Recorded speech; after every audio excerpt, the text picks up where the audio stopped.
歡迎大家嚟到 Office Pro， 唔好忘記訂閱我哋嘅頻道，咁樣就可以第一時間收到我哋嘅更新。Canva 新手必學功能3，7加入元素，左側欄的元素包含圖像、形狀、文字、影片、圖形和表格等。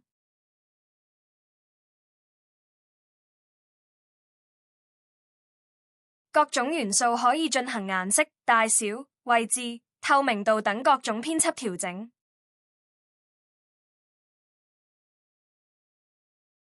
元素可以用中文或者英文都得，但英文嘅款式會較多。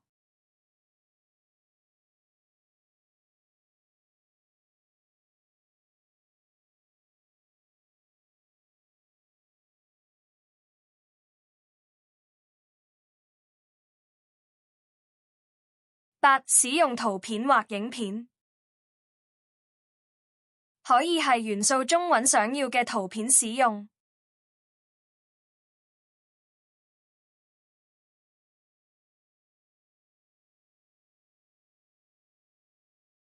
亦可以上載自己嘅圖片，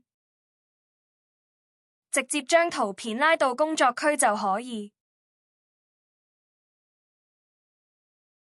9. 邊框使用，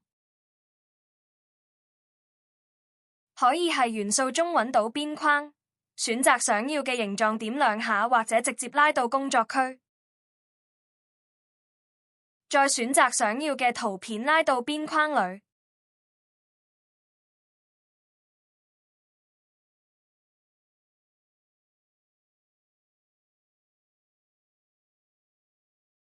希望今日嘅介紹幫到大家，記得 like and share.